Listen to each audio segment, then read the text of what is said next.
Categoría A. Apto para todo público. Frente Radiosa. El conflicto no es karma, es democracia. Complicamos la discusión. Hablamos de política. No lo soñé. Deja que en el figurón.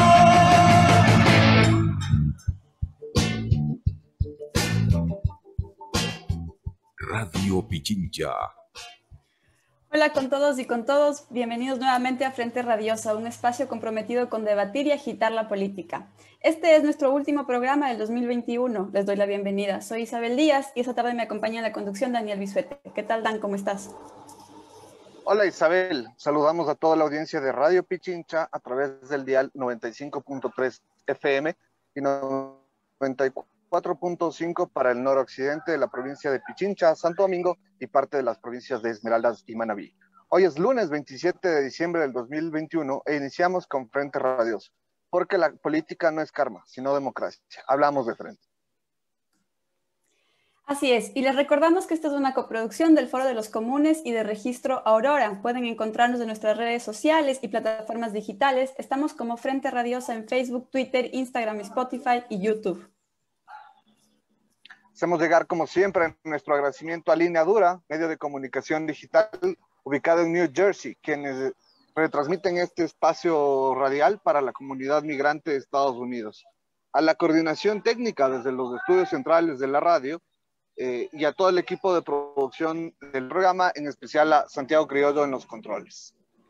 Esta tarde aquí en Frente Radiosa procuramos hacer un balance del 2021 y también lanzar algunas luces sobre lo que nos depara el próximo 2022. Para conversar al respecto nos acompañan Jairín Noriega, militante feminista, Gonzalo Criollo, miembro del Foro de los Comunes, y Franklin Ramírez, sociólogo y profesor universitario. Bienvenidas y bienvenidos a Frente Radiosa. Política de frente, porque la política es cambio y conflicto. No lo soñé. Radio Pichincha. Bueno, para arrancar queremos preguntarles cómo leen las condiciones democráticas del país hoy por hoy. Hace poco más de un año se ponía en duda que las condiciones democráticas, cuando se reprimía y perseguía a los movilizados a través de allanamientos y sentencias express, y se hacía también intentos de proscripción a la principal fuerza de oposición acá en el país. Tras la victoria de Lasso, el nuevo gobernante prometió respetar la democracia y garantizar la separación de poderes, muy al estilo de lo que también ofreció Moreno una vez que asumió el poder.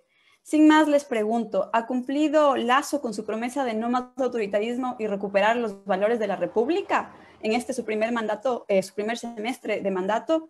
Más allá incluso del Ejecutivo, ¿cuál es el pulso de la democracia hoy por hoy acá en Ecuador? Gonzalo, bienvenido, arrancamos contigo. Estimada Isabel, estimado Daniel, un gusto. Qué bueno compartir el panel con Franklin y con Jairé. Es un gusto estar aquí en Pichincha, en Radio Pichincha. Yo creo que el 2021, haciendo un balance general y yendo a responder la pregunta, se lo analiza desde lo que se ha discutido esta última semana, que es el posicionamiento de una suerte de coalición desde el campo popular.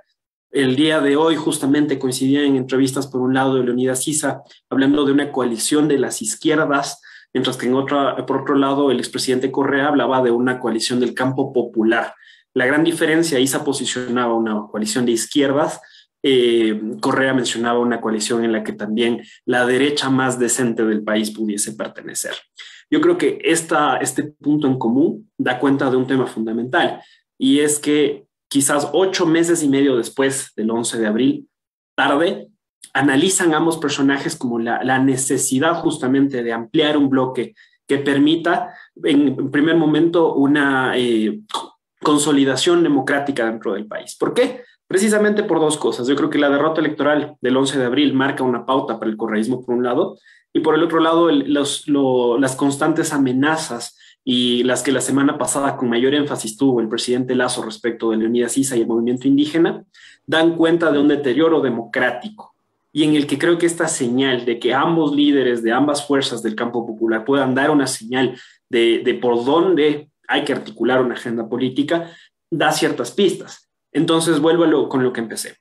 si se cierra este 2021 con un hecho como el anuncio de un frente popular, de un frente de ampliación, esto da cuenta justamente de las deterioradas condiciones democráticas con las que Guillermo Lasso ha profundizado. Pero acá hay un tema fundamental que también hay que abordarlo. No obstante del cambio de gobierno desde el 24 de mayo de este año, la inercia del morenato es tal que la agenda política dentro del actual gobierno no ha sentido un cambio en ese sentido. El diálogo, la apertura, el encuentro por sí mismo se han agotado tanto que la inercia del clivaje antidemocrático del propio Lenín Moreno continúa en el debate actual, sigue haciendo peso sobre ahora ya no solo el correísmo, sino también sobre el movimiento indígena. Y creo que en ese sentido Leonidas Issa lee bien la coyuntura y dice, al correísmo lo aislaron y lo aislamos, quizás es momento de plegar hacia una nueva discusión. Yo quiero poner eso sobre la mesa para entender las condiciones democráticas con las que Guillermo Lasso maneja en este momento el país. Gracias, Gonzalo. Jairen, te transmito la misma pregunta. En tu opinión, ¿cuál es el pulso de la democracia hoy por hoy en el país?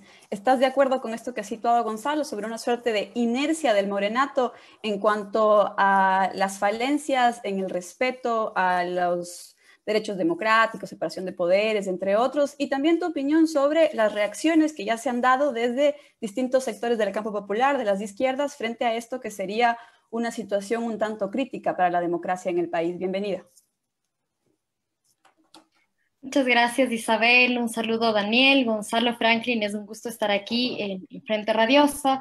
Bueno, sí, yo comparto con Gonzalo respecto de digamos, del estado tan terrible en el cual se encuentra la democracia en este país. Claramente no es un fenómeno nuevo. Lo hemos visto desde octubre, al menos desde octubre del 19, digamos, con muchísima intensidad, como el neoliberalismo que vivimos en este país no solamente es, digamos, en términos económicos neoliberal, sino también es autoritario, ¿no? Y es gracias al autoritarismo que precisamente el programa económico se puede implementar, porque, digamos, en este país no se puede entender lo uno sin lo otro, a pesar de que hemos visto que, claro, en las elecciones, a diferencia de Moreno, que no tenía la legitimidad de las urnas porque hubo una traición, digamos, del programa en esos términos, con Lasso, si bien el neoliberalismo, su propuesta neoliberal se legitima en las urnas, esa legitimidad no es suficiente y mira, digamos, a las fuerzas represoras del Estado como la necesidad, digamos, de usar las fuerzas represoras del Estado para poder llevar adelante su programa de gobierno, que claramente va a generar conflictividad en la sociedad.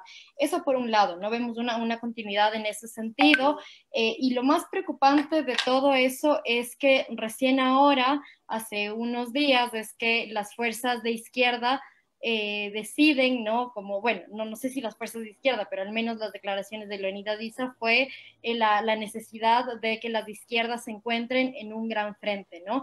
Creo que ese llamado, si bien es importante, creo que hace falta todavía de cara hacia el 2022 mirar en qué condiciones y si eso termina de generarse en lo que necesitamos las izquierdas, no solamente pensando en los partidos políticos, en la CONAIE, en Pachacutic, sino también en otras organizaciones sociales como los sindicatos, la organización estudiantil, que claramente se encuentra amenazada también en términos de movilización. Yo solamente, comentar una cosa que decía Gonzalo, y a menos de que yo haya escuchado malas declaraciones del presidente Rafael Correa, él no hablaba tanto de una unidad del campo popular, sino más bien él lo dijo algo así como un frente patriótico y democrático, en el cual también la derecha debería, entrar, ¿no? Él también, hoy en una entrevista, a la mañana, en una entrevista, él mencionaba que decía que izquierdas no deberían entrar y que derechas sí deberían entrar, ¿no? Casi como si se tratase de un club de este es admitido y este no es admitido. Entonces creo que, por ese lado se podría ir pensando en lo difícil que podría resultar una unidad, aunque tan deseada y necesaria. Gracias, Jairen. Franklin, ¿concuerdas con Jairen en el sentido de que la legitimidad adquirida en las urnas no le ha alcanzado al presidente Lasso para implementar su plan de gobierno y es por eso que ha tenido que acudir o mirar a los poderes represores del Estado, bueno, a otras instancias. Esto por un lado, y la pregunta general que también te transmito es, ¿cuál es tu opinión sobre la situación democrática del país hoy por hoy? Bienvenido. Gracias por la invitación. Sí, en efecto, yo creo que hay una continuidad de la lógica neoliberal autoritaria que se instaló con el régimen de Moreno, sobre todo a partir de la consulta popular. El baño de legitimidad que ciertamente otorga a cualquier presidente en la realización de una elección dio un justificativo político, moral al presidente para enrumbar su nuevo mandato en el marco de una renovación del programa neoliberal que comparte con Moreno. Pero esta renovación se dio en condiciones de un gobierno dividido, ¿no? Un ejecutivo que gana en primera vuelta sin mayoría legislativa. La posibilidad democrática de avanzar en la consecución de su plan de gobierno exigía una serie de concesiones desde el régimen, de negociaciones de distinto orden con las fuerzas políticas para avanzar. Es decir, de algún modo se requería que el gobierno salga de la lógica de radicalización de la derecha que se afianzó con toda nitidez en el régimen de Moreno, para situar acuerdos con un parlamento que se ubique globalmente más al centro, ¿no? Hubo algún intento, diría yo, de Lasso de hacer esto, pero rápidamente apenas se frustró. Se encaminaron dos lógicas, ¿no? Se frustró esta dinámica de negociación y diálogo con las fuerzas parlamentarias.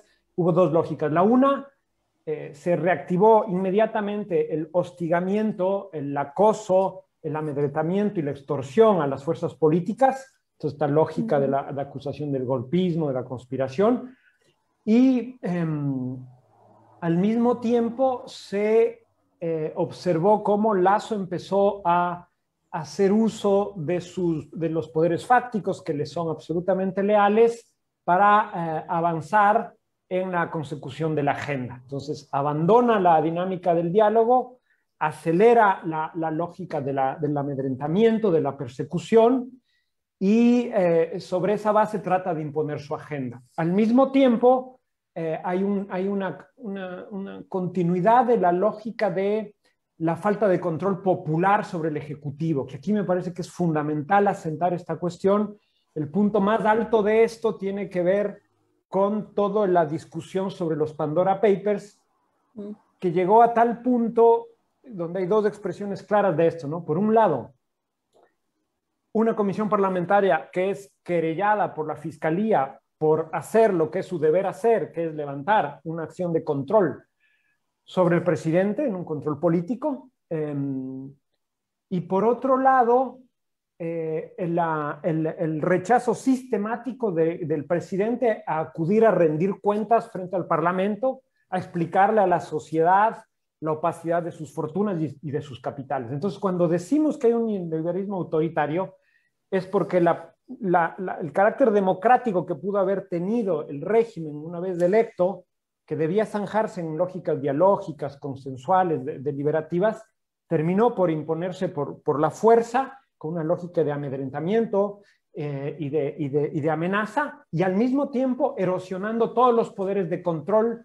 democrático y los otros, ¿no? Frente al caso de Pandora Papers hemos visto que Fiscalía, Contraloría prácticamente no han actuado.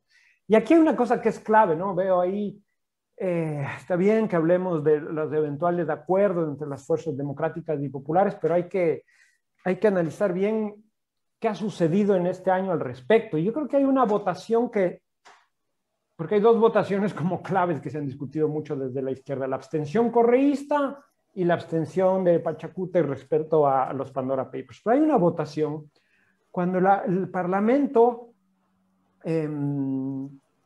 procura rechazar la intervención de la Fiscalía sobre la comisión parlamentaria que hacía las tareas de control del presidente Lasso respecto a Pandora Papers. Esa votación, ¿no? Donde el cuerpo parlamentario le decía a la Fiscalía que hay una inmunidad parlamentaria para fiscalizar, esa votación la pierde aquellos asambleístas que plantearon dicha moción, que fue, si no estoy mal, una combinación de asambleístas de UNES y unos pocos de Pachacútec. Es decir, la propia asamblea rechazó blindarse democráticamente ante la injerencia de la Fiscalía que trató de judicializar al control democrático del presidente. Si estas no son condiciones de operación de un autoritarismo duro, donde el ejercicio de la oposición política está judicializado, donde está criminalizado, estamos partiendo mal en la discusión, ¿no? La pregunta es, ¿cómo se puede hacer oposición democrática en estas condiciones? Y al mismo tiempo, ¿cómo posibles frentes o articulaciones van a encarar esta cuestión, ¿no? Porque no es un año electoral lo que se viene, es la continuidad de este escenario. Yo tengo la impresión que lo fundamental es la disputa por las condiciones democráticas de ejercicio político y no otra cosa. Después habrá que ir encaminando un escenario en ese sentido. Gracias, Jairén, Franklin, Gonzalo, por estas primeras intervenciones. Yo quisiera retomar algo que menciona Franklin en esta ronda, y es, bueno, ¿cómo se puede hacer oposición en las condiciones en las que ha venido desplegándose el gobierno de Lasso, ¿no? Yo trasladaría esta nueva interrogante a Gonzalo y a Jairén también, para ir haciendo un poco una conversación más fluida también. ¿Cómo lo ven? Gonzalo. Claro, encantado. Creo ahí hay un tema fundamental que menciona Franklin, y es el hecho de que la falta de control popular, y eso creo que lo has explicado en esta última pregunta, es por la ausencia de condiciones democráticas para que esto se dé. No es, por ejemplo, el escenario pre-octubre de 2019, quienes estaban en las calles en esos momentos, quienes estaban haciendo el control popular del gobierno por una parte, quienes se volcaron en las calles y quienes después, no quiero usar otra palabra, pero qué castigo recibieron por eso después. Creo que estas mismas condiciones se están replicando en este momento, y lo que vivimos es una suerte de escenario muy parecido al pre-octubre de 2019, pero de parte del gobierno con una deriva autoritaria aún más fuerte, y anticipando que estas movilizaciones no puedan incrementar de otra manera. Porque por una parte el legislativo ha fallado fundamentalmente, no ha logrado tener el control que debería tener, y la oposición democrática que constituye justamente el Parlamento y los bloques como tal. Pero además creo que hay un tema fundamental del cual hay que seguir conversando. Y esta condición del control del poder popular también pasa porque el gobierno no ha planteado, por ejemplo, debates a nivel nacional, como por ejemplo el modelo de país con el cual estamos en este momento trabajando, el modelo económico que se está desarrollando. Han habido un par de discusiones como reformas tributarias, como reformas laborales, pero una cuestión mucho más macro no se ha discutido, y eso implica de por sí que no exista una posibilidad de control también, de un control popular. Esto vuelvo sobre lo que mencionaba en un inicio. Da cuenta además de esta inercia morenista, porque no ha habido, a pesar de la legitimidad ganada desde el 24 de mayo, no ha habido una ruptura ni una notoria diferencia entre ambos gobiernos. Y creo que esto da cuenta además de que la necesidad de una reinvención en el campo popular sobre cómo hacer oposición es urgente, y que lastimosamente el Parlamento cada vez da más cuenta de que no ha sido una vía, ni será una vía, al menos en este mediano plazo, para que pueda darse por ahí una oposición contundente. En ese sentido, ¿qué otro campo queda? Queda la movilización, queda la calle, queda la articulación social, pero también siento que en estos momentos sigue siendo insuficiente. Hay una carencia ahí bastante fuerte, sobre todo de articulaciones y de incluso voluntades, que, insisto, creo que ahora las dos señales grandes de dos campos populares fuertes que quieren intentar aglutinar espacios puede dar una señal para una salida. Gracias, Gonzalo. Te traslado la misma pregunta, Jairén. ¿Cómo hacer oposición en las condiciones en las que está el país, más allá de los anuncios de unidades posibles? Sí, yo ahí veo al menos, quisiera responderte como en dos sentidos. El primero es que sí, es sumamente complicado hacer oposición en un país en el cual vos alzas un poco la voz y entonces ya tienes a la Fiscalía, a Contraloría persiguiéndote, y eso claramente hace que las fuerzas de oposición se desgasten, digamos, eso. No hay que perderlo de vista, pero hay que ponerlo también en su dimensión. Y con esto paso a un poco el segundo punto de esta respuesta, que tiene que ver también con la voluntad política de hacer oposición. Y ahí yo creo que también hay una falta de voluntad política por parte de las fuerzas que deberían ser oposición. Y no digo, yo siento que a ratos no son tan oposición. Y digo deberían ser oposición porque yo he escuchado, entre que he escuchado entrevistas y he leído también en redes sociales, esto de, por ejemplo, bueno, pero la gente al final votó por eso. Entonces, un poco que asuma las consecuencias.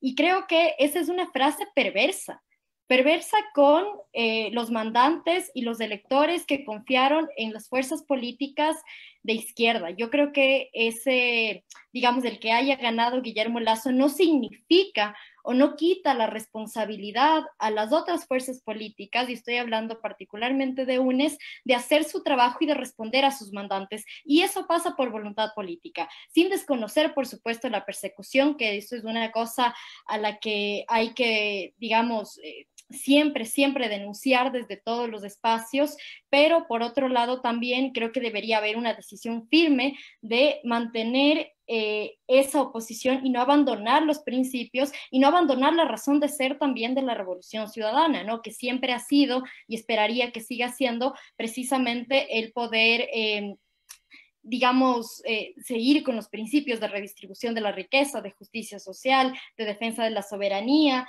y demás, ¿no? Yo veo en términos generales una desconexión gigantesca de las fuerzas políticas, no solamente de oposición, sino claramente el gobierno no está conectado con las preocupaciones reales de la gente, de allí que una reforma tributaria busque o eliminó más bien el impuesto a la herencia, ¿no? Los impuestos a la herencia que afectan a un porcentaje ínfimo de la población versus cargar la crisis sobre los hombros de las clases medias, ¿no? Ahí vemos claramente una desconexión con la gran mayoría de la gente, pero por otro lado también me parece que las fuerzas que deberían hacer oposición no se están ocupando de aquello. Sí, un factor puede ser la percepción política, pero también, digamos, si ya se ocupa ese espacio importante en la Asamblea Nacional, creo que se debería hacer un mejor trabajo en ese sentido, ¿no? Hacia 2022 claramente se viene una reforma laboral que ya sabemos más o menos hacia dónde apunta, ¿no? Con un primer proyecto de ley que ya envió el presidente de la República, que fue rechazado en la Asamblea Nacional por temas más técnicos, digamos, porque no se llegó a la discusión, pero de ahí ya pudimos mirar por dónde va la línea de reforma laboral, y eso es algo que hacia 2022 tendremos que enfrentar no solamente las fuerzas políticas, sino también las organizaciones sociales, y creo que hacia allá sí que necesitamos una oposición real, una oposición fuerte, que hasta el día de hoy me parece a mí desde la Asamblea Nacional no ha existido, pero espero yo, falta todavía al menos 3 años y un poco más para demostrarle a la gente que sí se puede seguir confiando en el campo popular, que se encuentra en, digamos, que las organizaciones políticas son parte de aquello.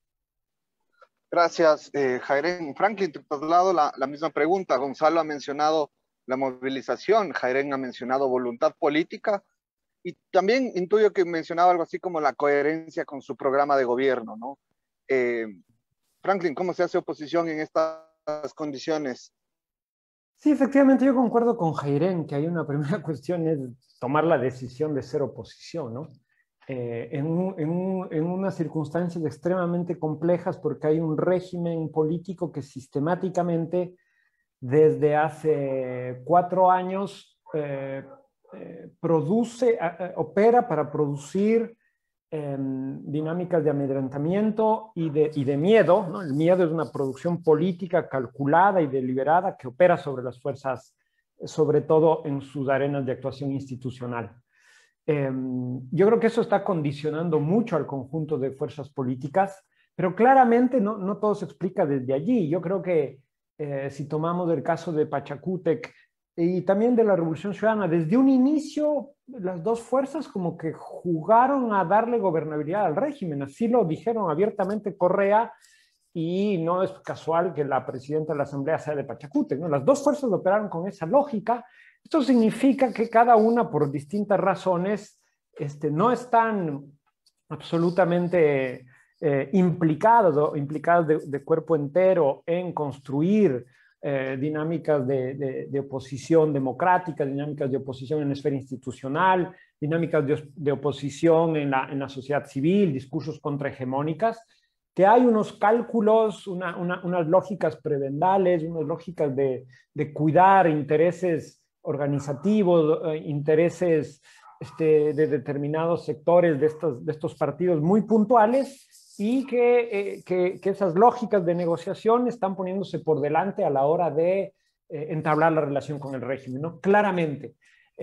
Quizás esto pasó inadvertido en el caso de UNED hasta la votación de la reforma tributaria, pero en Pachacútec fue sistemática esta cuestión, ¿no? Todo el tiempo hay una parte del movimiento indígena y del partido que tiene una lógica que responde a obtener determinadas conquistas muy puntuales, en lógica territorial, gremial y tal, frente a las cuales el gran líder indígena Leonidas Diza simplemente está operando quizás en otra vereda, quizás está tratando de sintonizar con aquello, de imponer su línea de modo progresivo.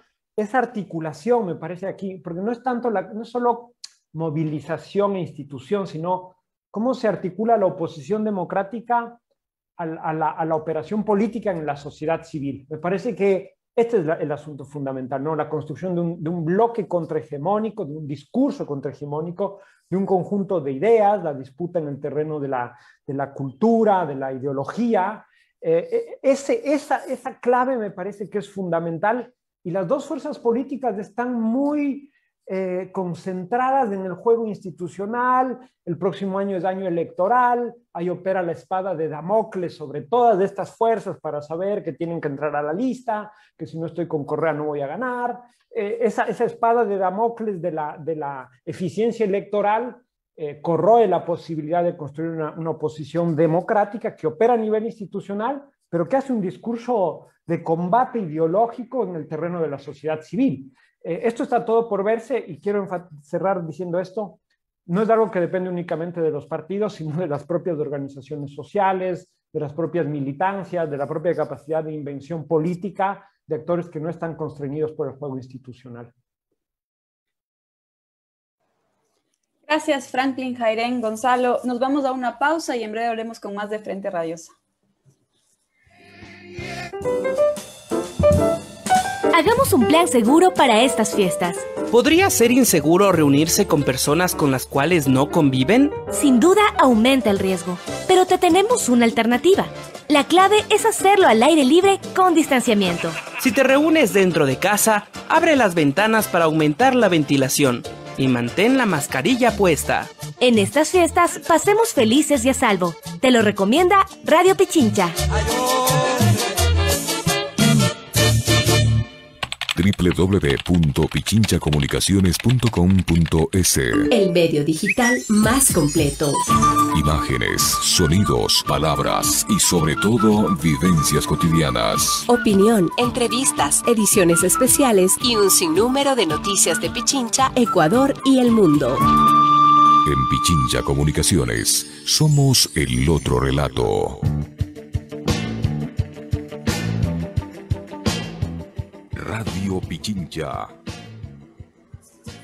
Seguimos con más de Frente Radiosa. Estamos haciendo un balance del año que culmina y también quizás lanzando algunas perspectivas sobre lo que nos depara el 2022. Bueno, Jairén, quisiera arrancar esta nueva ronda de preguntas contigo. Primero, retomando algunas de las ideas que se situaron en el segmento pasado, de alguna manera todos ustedes han coincidido o han permitido entrever que hay una suerte de desconexión entre la oposición que se teje desde el campo institucional y la oposición que se daría desde las calles, a nivel de las organizaciones sociales. ¿Me equivoco? ¿Es esa la idea que tú también situabas antes? Y también aprovecho para preguntarte, incluso dentro de las grandes organizaciones sociales, desmenuzando ya un poco más del análisis, ¿cuál es tu opinión o cómo leer la relación importante de entender que se ha venido tejiendo, por ejemplo, entre la CONAIE y Pachacútec, o en el caso de UNES, entre UNES en el más amplio sentido de la palabra, la Revolución Ciudadana, y figuras icónicas para el movimiento, como son el expresidente Rafael Correa, pero también la relación en general, como ya decía desde un inicio, entre lo que sería la bancada y las organizaciones satelitales, y en general la amplia militancia de la Revolución Ciudadana. Jairen.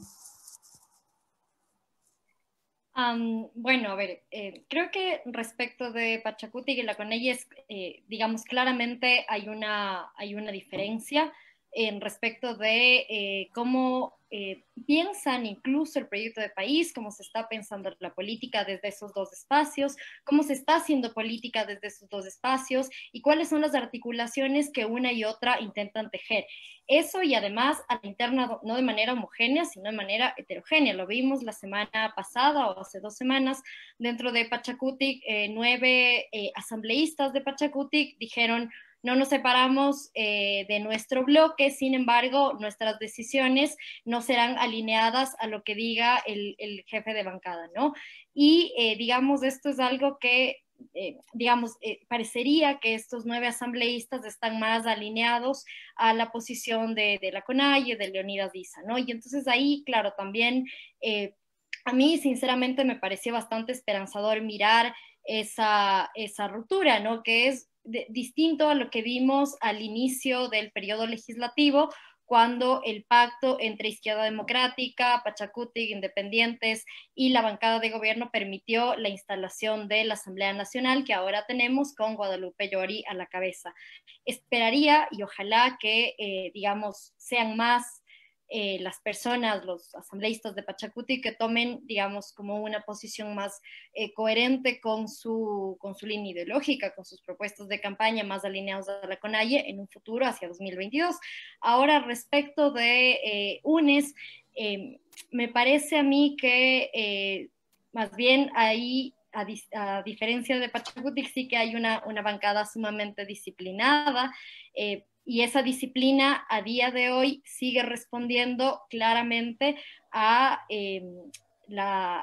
liderazgo de Rafael Correa, y que yo siento que como fuerza política ha permanecido, al menos este año, como ya lo comentaba Franklin, averiguando la forma en cómo se va a hacer oposición. Me parece que este primer intento de dar gobernabilidad, además seguido con esta frase de, bueno, la gente votó por eso y entonces el programa de Lazo es del que tiene que gobernar este país, da cuenta de la voluntad de no querer ser una oposición radical. Y con radical no quiero decir no democrática, ¿no? Porque también he escuchado y he leído a mucha gente de este espectro político hablar de una oposición democrática, como si otras formas de hacer oposición no fuesen democráticas. Creo que ahí, digamos, habría que tener algo de cuidado.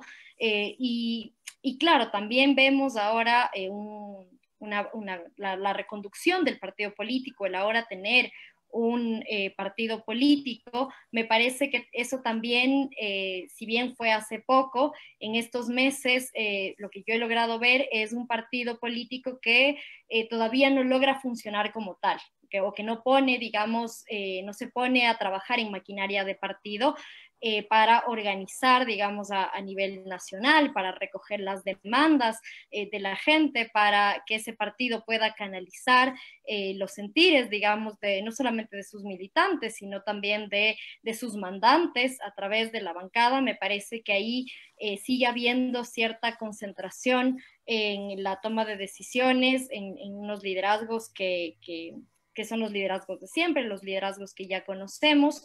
Y esos espacios, digamos, de toma de decisiones no han sido democratizados, y me parece que eso sí se convierte, digamos, en un reto hacia 2022. Y, digamos, y ambas fuerzas sumadas, me parece a mí, que sería sumamente importante que puedan reconectar con su electorado, reconectar con sus mandantes, reconectar con las demandas, digamos, en colectivo. No vemos que una de las reformas, de uno de los proyectos de ley que envió Guillermo Lazo, por ejemplo, es una reforma a la Ley Orgánica de Educación Superior. Allí ya hay un proyecto también de reforma presentado por Salvador Quispe de Pachacutic. La Revolución Ciudadana también también ha tenido trabajos en ese sentido, y si bien hay líneas similares que podrían encontrarse, finalmente no terminan de encontrarse. Vemos también en el tema laboral, por parte de los gremios, de los sindicatos, han presentado un nuevo código laboral, que si bien hasta donde entiendo, fue trabajado también con la Revolución Ciudadana. Al momento de la presentación del proyecto de ley, solamente estuvo Pachacutic en la foto, precisamente porque fue lo que Pachacutic pidió. Entonces vemos ahí un nivel de madurez política que no logra estar a la altura del momento histórico en el cual vivimos una crisis sin precedentes, y no solamente una crisis a nivel sanitaria, a nivel económica, sino también una crisis de representatividad, ¿no? ¿Cuántas personas se encuentran representadas en los partidos políticos, en la Asamblea Nacional, en el Ejecutivo? Y creo que frente a todo ello, urge, digamos, en este momento que los partidos políticos estén, digamos, respondiendo a ese mandato popular. Gracias, Jairen. Gonzalo, voy contigo. Creo que tú iniciabas en tu primera intervención situando justamente las declaraciones de Issa sobre la importancia de una coalición de las izquierdas, de Correa sobre la coalición popular, y con esto vuelvo y te pregunto, ¿desde dónde hablan estos dos líderes, tomando en cuenta nuevamente la relación que se ha tejido o que hemos podido observar entre la CONAIE y Pachacutic, pero también en el caso de UNES entre lo que sería la bancada disciplinada, como dice Jairen, pero también la militancia que los rodea? ¿Cuál es tu lectura al respecto? Situando además esto con lo que iniciábamos esta segunda ronda, de entender qué tan o cuán grande es esta desconexión que parece haber entre la oposición institucional y el malestar que se vive a nivel más bien social. Voy respondiendo a la primera pregunta con la última pregunta, y es que suscribo completamente lo que dice Jairen, y es una crisis de legitimidad. ¿Por qué se da la crisis de legitimidad? Porque no cumplieron con unas expectativas de unos votantes, además, que depositaron en las urnas y quienes suponíamos se haría una oposición democrática a un gobierno. De ahí parte la crisis de legitimidad, ¿no? Y además de otras condiciones que también creo que la propia antidemocracia del gobierno nacional van generando. Pero ahí entra una agenda fundamental. Bajo esta crisis de legitimidad, ¿cuál es la alternativa para renovar justamente estos espacios y ganar nuevamente la legitimidad perdida o la de nuevos espacios? Creo que en ese sentido los dos líderes y las dos fuerzas que están en ese espacio proponiendo esta ampliación, como es Leonidas Issa desde el campo de las izquierdas, como es Correa desde un campo más nacional popular, un poco más amplio, tienen una legitimidad que les permite también hablar sobre este tema, pero tienen asimismo una limitación que les impide profundizar esta agenda. Y sobre todo este último, sobre todo Correa. Correa empieza a hablar de un proyecto de país, pensar con derechas, con empresarios, con la izquierda, campo popular también, pero también con una carencia de legitimidad fuerte sobre los últimos sucesos que han trabajado sobre todo desde la bancada de UNES. Y ahí hay una agenda complicada. Leonidas Issa, desde lo que hay que reconocer tanto en términos electorales como lo que ha trabajado y articulado políticamente la CONAIE, sin desmereciendo incluso en alguna situación lo que sucedió en octubre de 2019, también carece de cierta legitimidad para cierto campo. Y ahí entra un punto fundamental que se ha discutido vagamente, que es la creación de un nuevo espacio. Y yo creo que hablar de un nuevo espacio no quiere decir desmerecer a estos otros dos actores. Un nuevo espacio tiene que reconocerlos y trabajar con su otredad también en ese sentido. Un nuevo espacio de articulación hegemónica debe comprender esa situación. No puede haber una nueva izquierda sin correísmo, no puede haber solo el correísmo sin ampliar nada más y viéndose el ombligo. Creo que eso se trata más bien, este nuevo espacio debe tener esa problematización. Y no se trata netamente de aglutinar nuevas agendas solamente. Si uno lee, por ejemplo, el nuevo estatuto de la Revolución Ciudadana, es el movimiento más vanguardista que existe en el país. Pero en cambio se trata de otra cuestión de articulación política con quienes hacen posibles esas agendas, que no está sucediendo, tanto por las limitaciones de legitimidad como por estas tensiones, además, de los principales actores políticos, que son los que tienen justamente esta capacidad. En este momento yo creo que Leonidas Issa tiene mayor capacidad hegemónica y mayor posibilidad de extender los brazos y hablar de esta unidad. Creo que el correísmo debe, con mayor humildad, asimilar esta cuestión y recibir justamente esto, pero además ambos actores o ambos espacios deben comprender que no se trata solamente de su frente de izquierdas o su frente por la patria o cualquier otro frente que salga, se trata más bien de la agenda que pueda surgir. Y yo problematizo, solo meto aquí sobre la mesa un tema fundamental. El próximo año muy posiblemente hay una consulta popular. Y creo que estos actores políticos deben tomar una posición respecto a esta consulta popular, sobre todo por los temas que se puedan tratar. Jairén habló claramente de lo que puede pasar en el legislativo. Y ahí la articulación política es fundamental para tener una claridad. ¿Qué pasará? ¿Cuál será la postura, por ejemplo, ya no solo del bloque que ahora se separó de Pachacutic respecto a esa consulta, sino también de los otros asambleístas? ¿Cuál será la posición de los socialcristianos ahora que son una oposición supuestamente al gobierno hasta que veamos qué tipo de consulta viene? ¿Cuál es la posición incluso de la izquierda democrática, que yo sigo retomando, que lastimosamente es un partido que le hace mucho mal a la izquierda al posicionar agendas y luego hacer todo lo contrario en el ámbito político institucional? Entonces, creo que aquí hay algunos elementos, y el 2022, además de ser un año, no quiero cometer el pecado de la divina con la que hoy se reunió Carlos Vera, pero hay un tema claro: el 2022 es un año muy incierto, y en esa incertidumbre creo que requiere mayor capacidad de unidad. Pero ¿con qué la unidad? No es solo de agendas, no es solo de voluntades, hay un tercer punto ahí que nos está faltando y que quizás aquí surgió, que era un poco movilización social, que era presión institucional también de la mano, pero creo que ahí falta un poco más de debate y discusión. Yo no me atrevería a lanzar luces en este momento sobre eso. Gracias. De acuerdo, Gonzalo, gracias a ti. Hemos hablado ampliamente sobre el lugar de las múltiples resistencias, pero volvamos ahora a la mirada sobre Lasso. En su opinión, ¿cuán fortalecido queda el actual presidente al concluir este año? Porque si bien sabemos que se ha desmoronado su popularidad, al fin y al cabo el Ejecutivo ha logrado cumplir con varios de los hitos necesarios para seguir en la línea del acuerdo con el Fondo Monetario y para salvarse de la fiscalización en el caso de los Pandora Papers, como situabas tú mismo, Franklin. En ese sentido, les pregunto, ¿cómo cierra el año Lasso? ¿Se mantiene fuerte en el poder hoy por hoy? Franklin, vamos contigo.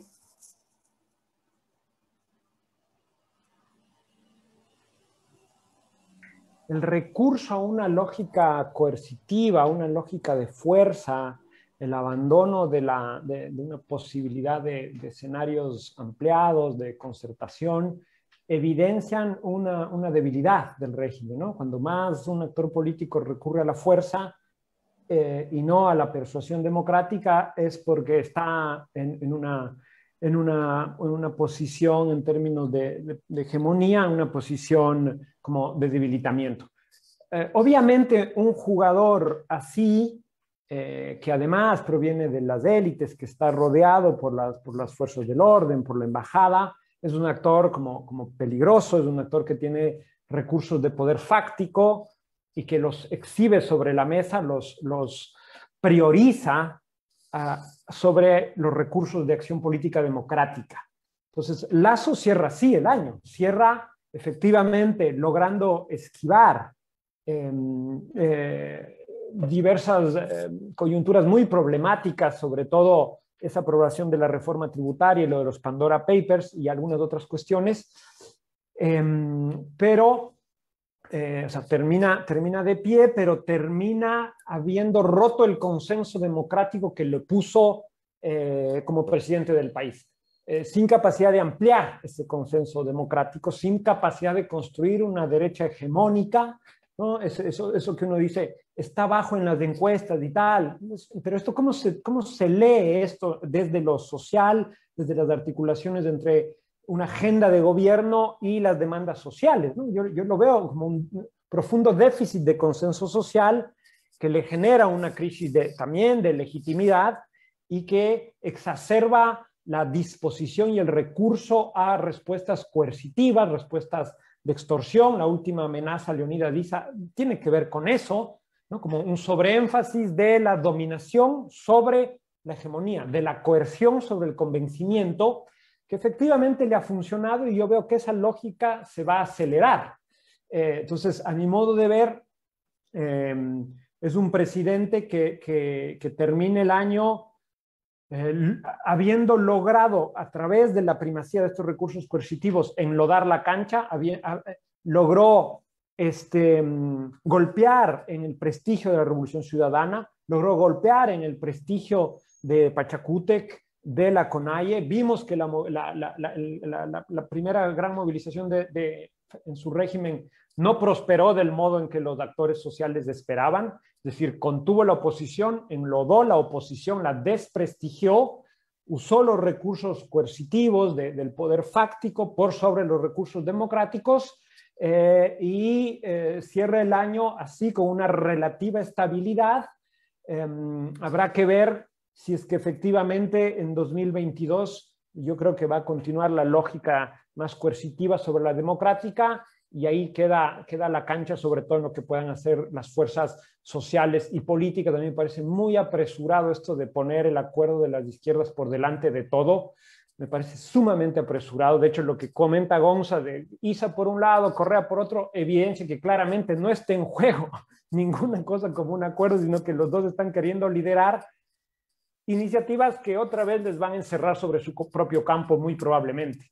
Entonces, la emergencia de una tercera opción, de una tercera fuerza, o de iniciativas plurales, heterogéneas y dispersas en la sociedad para encarrilar a ambos liderazgos que están en problemas y no están mirando de modo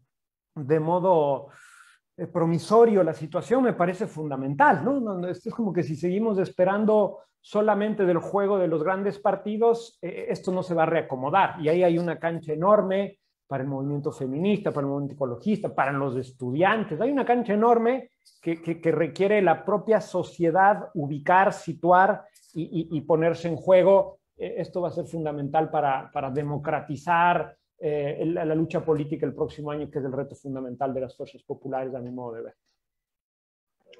Gracias, Franklin. Jairén, Gonza, Franklin, estamos llegando a la parte final.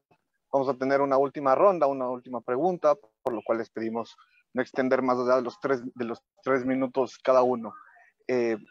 Iniciamos contigo, Jairén.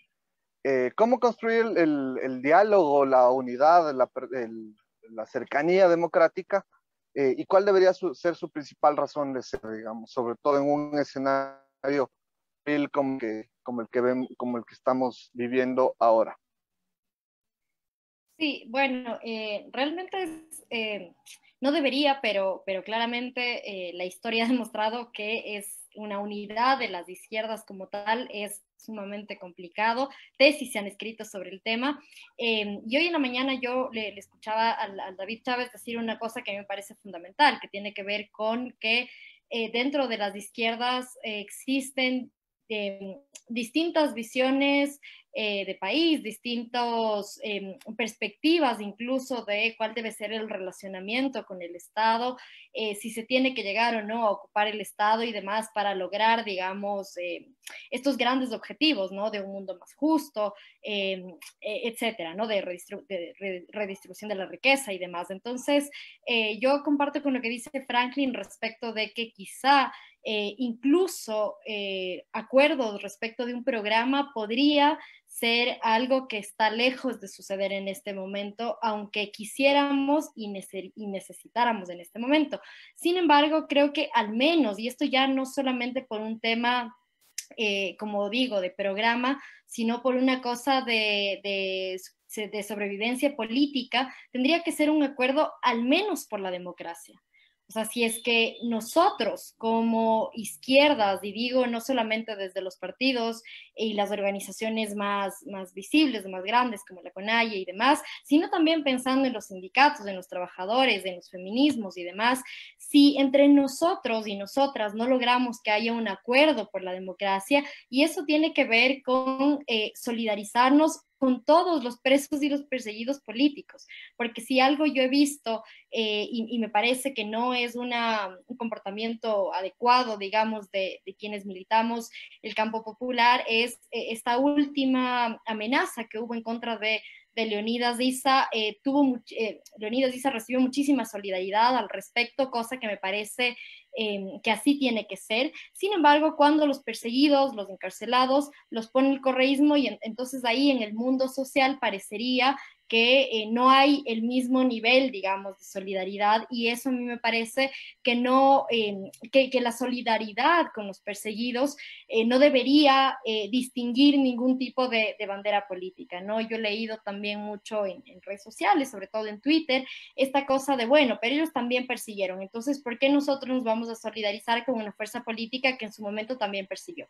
Y si seguimos pensando en eso, realmente nos van a terminar matando por separado, ¿no? Esta frase de o nos unimos o nos matarán por separado, y creo que eso es algo que sí deberíamos tener muy en cuenta hacia el 2022, al menos un acuerdo por preservar la democracia, cuando incluso la persecución política que se disfraza de fiscalización está institucionalizada dentro de la Asamblea Nacional con el señor Fernando Villavicencio. O sea, estamos viendo ya... Gracias, Jairek. Persecución, solo con esto cierro, que, como ya decía Franklin, están dentro de las instituciones, y eso hace que nuestra lucha por la democracia tenga que ser mucho más radical de cara al 2022. Gracias, Jairek. Voy contigo, Franklin. Si hay unas discusiones o especulaciones sobre una unidad, ¿cuál debería ser el motivo de esta unidad? ¿Cuál es la razón de ser, por más hipotética que esta fuere?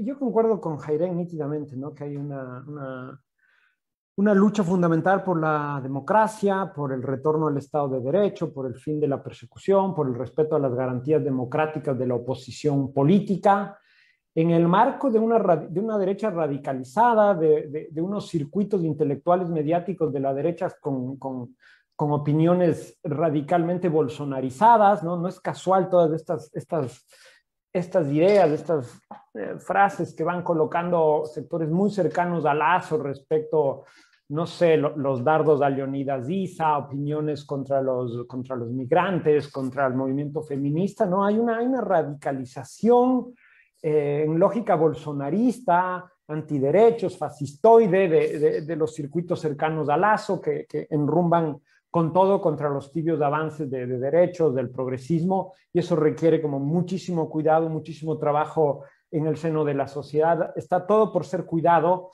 y es fundamental esta tecla. Después, de un segundo nivel, me parece que si es que efectivamente hay un acuerdo, hay visos de un acuerdo entre estos sectores de Pachacute y ciertos sectores de la Revolución Ciudadana, lo fundamental es tener un acuerdo entre en las dos bancadas, o en los diputados, en los asambleístas de esas bancadas, respecto a 2 o 3 cosas claves que no pueden pasar el próximo año. Entonces digo, señales ciertas para que los otros espacios organizativos, políticos, militantes puedan ver que efectivamente algo se está enrumbando por ahí. O sea, empezar por ver el programa del nuevo partido me parece absolutamente descolocado. Tiene que ser algo como mucho más situado y urgente, y eso se juega mucho en la asamblea. Ahí también se juegan muchas cuestiones respecto a cambios en los órganos de control, que son procesos que deben ser impecables, con mucha transparencia, etcétera, etcétera. Y hay un tercer plano que tiene que ver, insisto yo, con esto, ¿no? Con como qué está pasando con el resto de organizaciones sociales, de movimientos, las banderas feministas, las de ecologistas, las del propio movimiento indígena, el resto de la izquierda, están esperando la actuación y la activación de las fuerzas políticas. ¿Cuál es su nivel de autonomía? ¿Cuál es su capacidad de incidencia por cuenta propia en el juego político?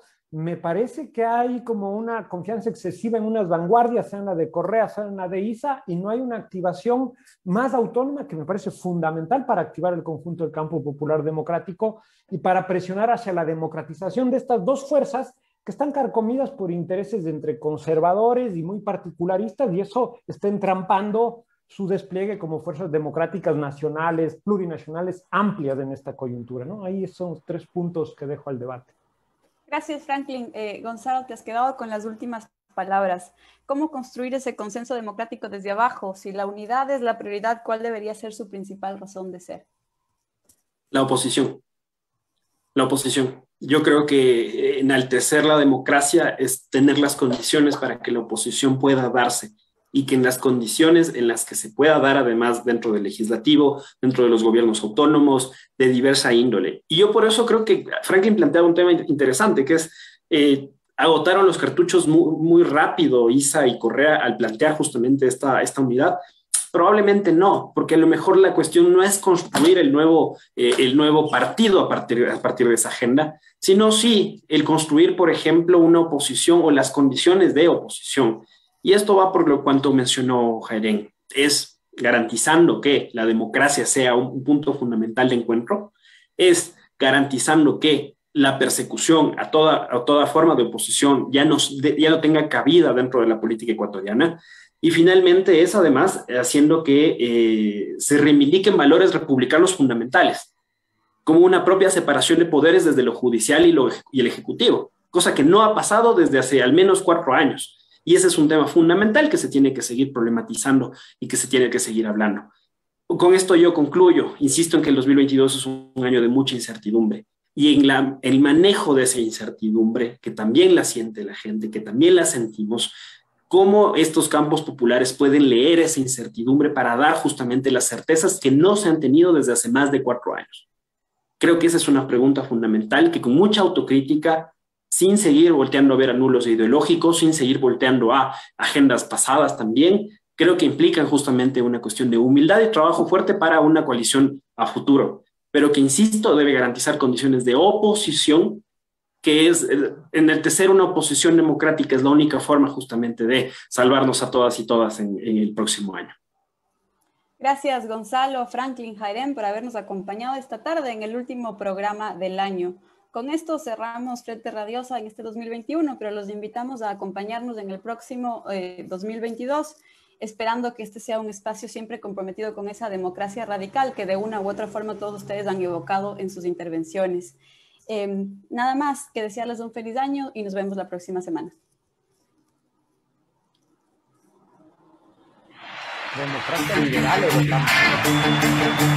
Una coproducción del Foro de los Comunes, Registro Aurora y Ecuador para Largo. No lo soñé.